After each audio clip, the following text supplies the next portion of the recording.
तर राज ठाकरे हे गेले काही दिवस परदेशात होते, त्याच्यामुळे राज्यातलं चित्र समजून घ्यायला त्यांना जरासा वेळ लागेल असं म्हणत राज ठाकरेंच्या स्वबळाच्या नाऱ्यावरून राऊतांनी टोला लगावलाय। काही पक्ष हे राज्याच्या विरोधात भूमिका घेण्यासाठीच निर्माण झाले असल्याचं राऊत म्हणाले। तर विधानसभेच्या जवळपास 225 ते 250 जागा मनसे लढणार असल्याचं राज ठाकरेंनी म्हटलंय। राज ठाकरेंनी विधानसभा निवडणुकीत स्वबळाचा नारा दिलाय।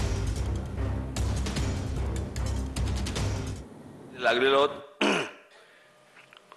तुमच्यापर्यंत ही सगळी लोक येतील आणि मग त्याच्यानंतर युती होईल का, आपल्याला कोणत्या जागा मिळतील असला कोणताही विचार मनामध्ये आणू नका। जवळपास 250 ते 250 जागा आपण लढवणार आहोत।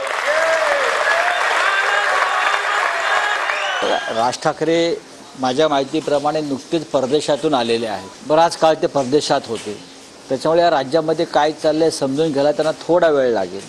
नरेंद्र मोदीजी आणि अमित शहाजी यांना बिनशर्त पाठिंबा दिला होता। बिनशर्त म्हणजे शर्ट काढून उघडा पाठिंबा दिला होता असं उद्धवजींनी तेव्हा सांगितलं, म्हणजे बिनशर्त पाठिंबा दिला। काही पक्ष, काही संघटना, काही व्यक्ती ही सतत महाराष्ट्राच्या विरोधी भूमिका घेण्यासाठीच निर्माण झालेली आहे।